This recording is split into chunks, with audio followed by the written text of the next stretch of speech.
Chapter 3 The Friend. There is nothing in the world as important as youth. As they entered the house, they saw Dorian Gray. He was sitting by the window and turning some pages of music.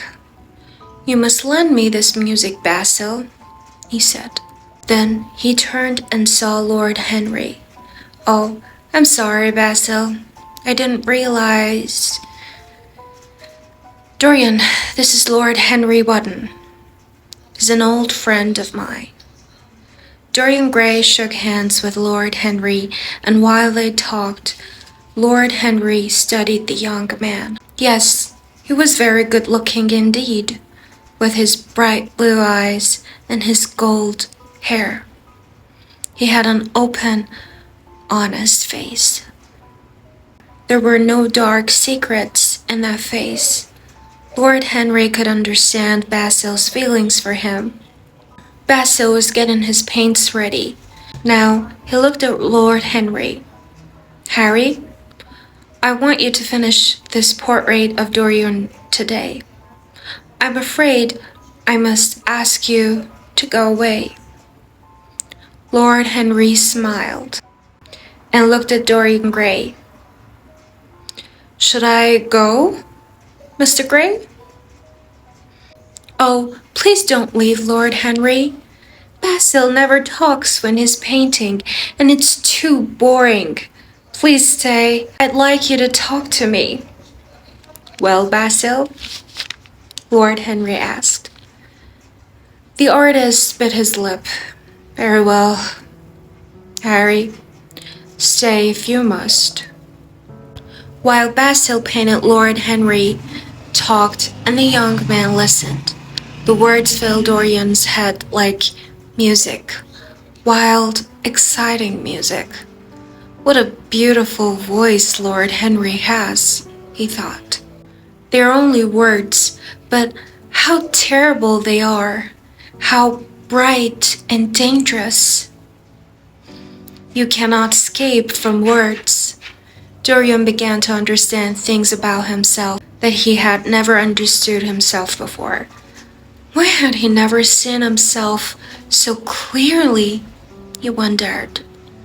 Lord Henry watched Dorian and smiled. He knew when to speak and when to be silent.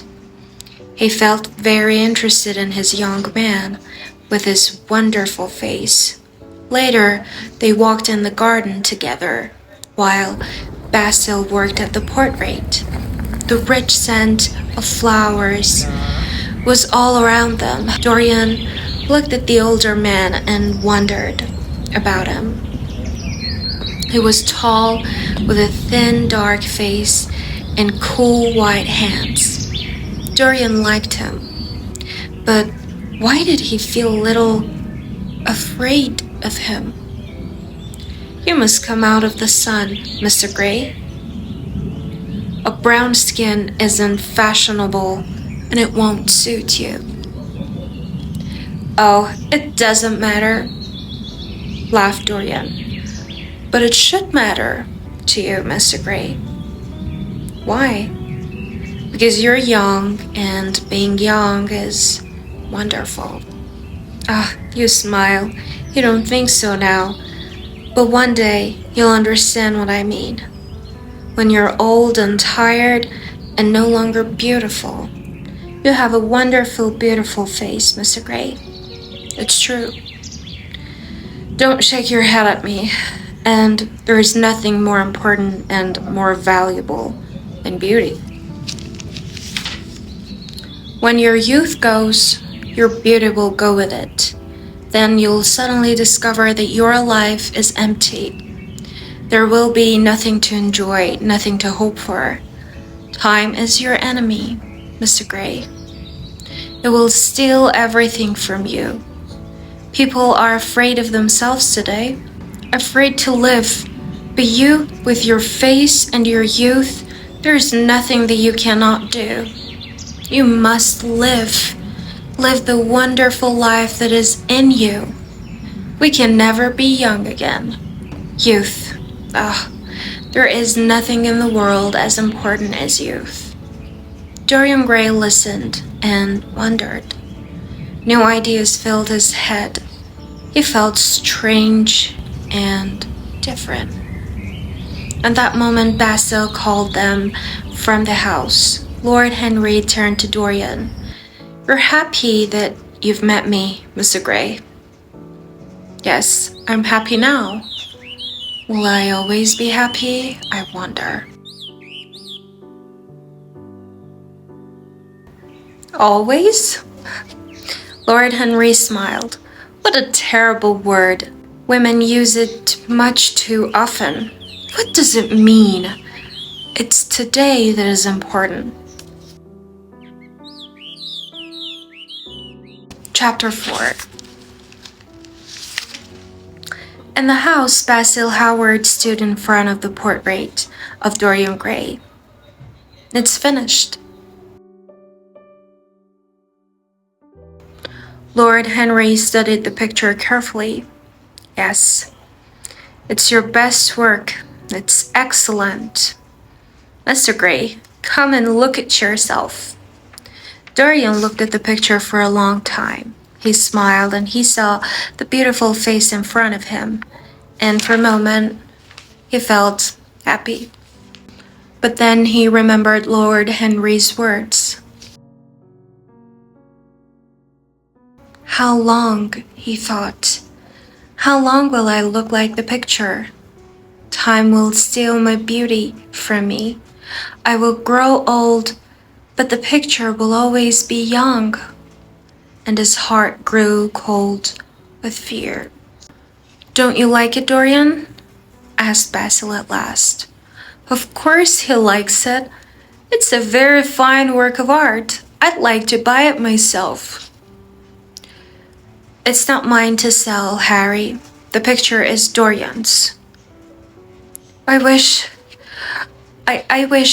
that I could always stay young and that the picture could grow old," cried Dorian suddenly. Lord Henry laughed. "I don't think you would like that, Basil, would you?" "No, I wouldn't like it at all," agreed Basil with a smile. Dorian turned, his face red and angry. "Yes, you like your art better than your friends," he said to Basil. "How long will you like me? Only while I'm beautiful, I suppose." Lord Henry is right. Youth is the most important thing in the world. Oh, why did you paint this picture? Why should I stay young while I grow old? I wish the picture could change and I could stay as I am. I would give anything, yes, anything, for that. He hid his face in his hands. Dorian, don't talk like that. You're my dearest friend," said Basil unhappily. He turned to Lord Henry. "What have you been teaching him?" he asked angrily. "Why didn't you go away when I asked you to?" Lord Henry smiled. "It's the real Dorian Gray. That's all." Basil turned and walked quickly over the portrait. "It's my best work, but now I hate it. I will destroy it now, before it destroys our friendship." He picked up a long knife, but Dorian was there before him. No, Basil, don't. You can't destroy it. That would be murder." "So, you've decided that you like the portrait after all?" said Basil coldly. "Like it? I'm in love with it. I cannot live without it," said Dorian.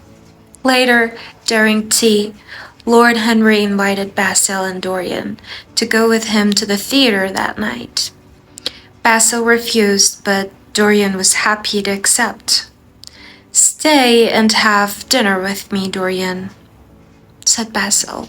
But no, Dorian preferred to go to the theater with Lord Henry.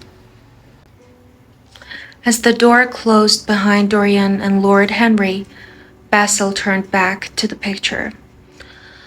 I shall stay here with the real Dorian Gray. Chapter 5. The next morning, Lord Henry went to visit his aunt, Lady Agatha. She was surprised to see him.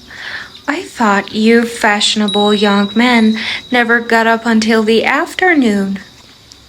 But my dear aunt, I need some information, you see. I met Dorian Gray yesterday and I'd like to know more about him. Oh, he's Lord Kelso's grandson, said Lady Agatha. His mother was Lady Margaret, a very beautiful woman. She ran away from home to marry a poor soldier